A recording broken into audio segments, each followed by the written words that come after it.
Mpendwa mtazamaji, siku ya Alhamisi, karibu katika tafakari ya neno la Mwenyezi Mungu. Neno la Mwenyezi Mungu tunalipata kutoka katika Injili ya Yohane, sura ile ya 13, aya ya 16 hadi ile ya 20. Nitaisoma. Yesu aliwaambia wanafunzi wake, Amin, amin nawaambia ninyi, mtumwa si mkuu kuliko bwana wake, wala mtume si mkuu kuliko yeye aliyempeleka. Mkiyajua hayo, heri ninyi mkiyatenda. Sisemi habari za ninyi nyote, na wajua wale niliowachagua. Lakini andiko lipate kutimizwa, aliyekula chakula changu ameniinulia kisigino chake. Tangu sasa nawaambia, kabla hayajatukia, ili atakapotukia mpate kuamini ya kuwa mimi ndiye. Amin, amin nawaambieni, yeye ampokeaye mtu yeyote nimpelekaye anipokea mimi, naye anipokeaye mimi ampokea yeye aliyenipeleka. Neno la Bwana. Sifa kwako, e Kristo.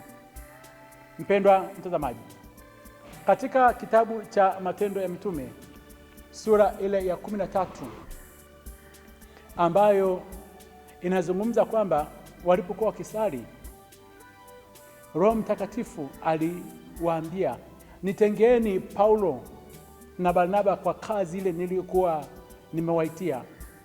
Ndipo wakawawekea mikono na wao wakaendelea katika kuhubiri neno la Mwenyezi Mungu.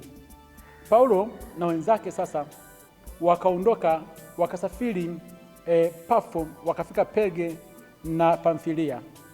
Walipofika tu hapo, kijana mmoja alikuwa anaitwa Yohane, ambaye Marko alikuwa ameandika injili hii ya Marko.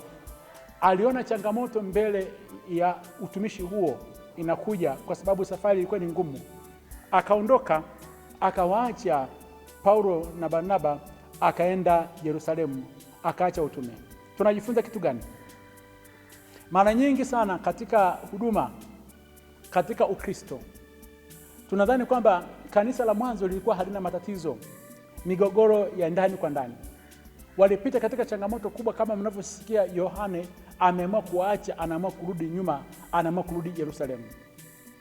Katika migogoro hiyo ambayo ilikuwa imejitokeza nyakati hizo za wengine kuacha kufanya ile kazi katika ile wito ambao Mwenyezi Mungu alikuwa amewaitia, Paulo yeye alisonga mbele. Kwa nini? Alijua kwamba kile ambacho Yesu alikuwa amezungumza siku ile alipokuwa ameanguka, alipokuwa anaenda kuwaua wale wa Kristo Dameski, kwamba huyu ni chombo changu kiteule. Akasimamia hicho, akasonga mbele. Kwa hiyo hadi sisi katika nyakati wenzetu wanavyotuacha, wanapoondoka, wanashindwa kuweza kusonga mbele pamoja na sisi katika huduma, wanapoondoka kwenye jumuiya, wanapoondoka kwenye kanisa, wanaenda kufanya mambo ya ajabu, sisi ambao tumebakia tusonge mbele, tuweze kuwa na ile roho ya Paulo. Kuna wengine wakiondoka, wapendwa wao, washirika wao, anaacha kufanya kazi ya Mwenyezi Mungu, anaona kabisa kama Sauli ni mkosi. Hapana, huyu haikuwa wakati wake. Alikuwa ameitwa kwa kazi ile ya mataifa, alikuwa ni Paulo. Huyu Marko alikuwa ameitwa katika kuweza kuandika injili, hakuitwa katika swala zima la kutembea kufanya kazi ya umisionari. Sasa katika kuhubiri huko, wamefika maeneo ya Antiokia katika mji ya Pisidia.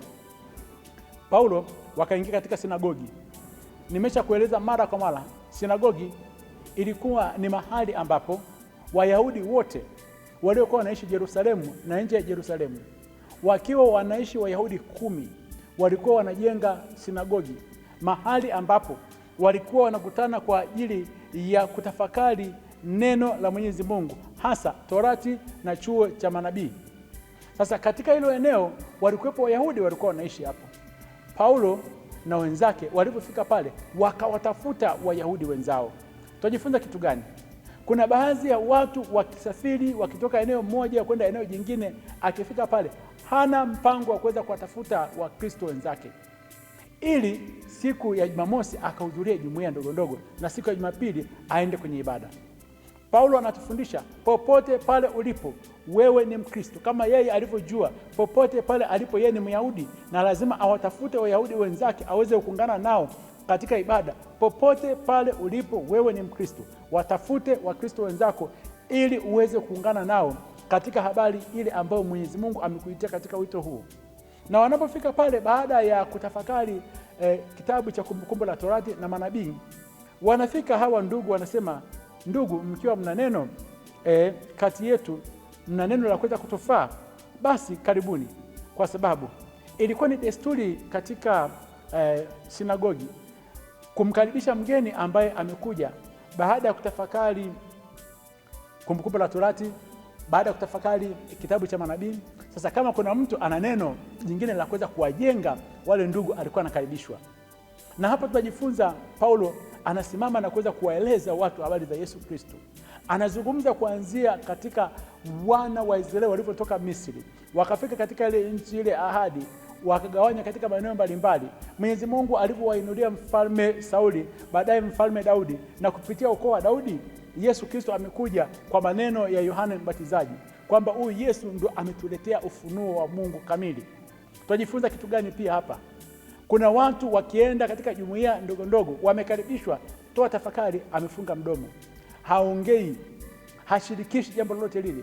Anajua hicho kitu vizuri kabisa kabisa, anajua kuweza kufundisha maandiko matakatifu, ana kipaji cha kuweza kufanya kitu fulani kwa ajili ya kanisa, hataki kuweza kufanya. Wenzetu walifanya hiyo. Na ndio maana basi Yesu Kristo katika Injili anazungumza wazi kwamba anapowaambia wanafunzi wake, amesema, amin amin nawaambia ninyi kwamba mtumwa si mkuu kuliko bwana wake, wala mtume si mkuu kuliko yeye aliyempeleka. Anazungumza maneno haya kwamba katika safari yao ya maisha ya kuweza kuhubiri neno la Mwenyezi Mungu watapata changamoto. Na mojawapo ya changamoto hii kwamba wengine hawataka kushirikiana na habari na neema ile ya Mwenyezi Mungu. Watapinga maneno ya uzima.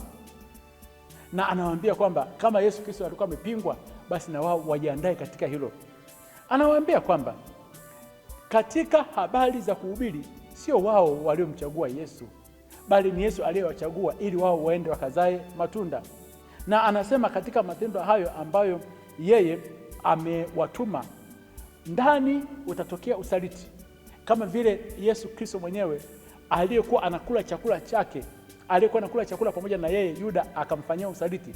Ndani ya kanisa, ndani ya jumuiya watatokea wasaliti ambao hawataki kufanya kazi ya Mwenyezi Mungu. Basi katika hiyo usiwe ni mmojawapo wale ambao unakula chakula pamoja na Kristo alafu baadaye unakataa kuweza kuwashirikisha watu wengine neno la Mwenyezi Mungu. Unakula chakula pamoja na Yesu Kristo alafu baadaye unawaacha wenzako katika safari ya umisionari kama alivyofanya Yohana. Unakula chakula cha Bwana wetu Yesu Kristo alafu baadaye ukifika sehemu ambapo kuna wenzako wanasali, uendi katika jumuiya. Tufanye yote kwa ajili ya sifa na utukufu Mwenyezi Mungu. Sio sisi tuliomchagua, bali yeye ametuchagua ili tuende tukazae matunda. Akubariki na kulinda Mungu Mwenyezi, Baba na Mwana na Roho Mtakatifu. Amina.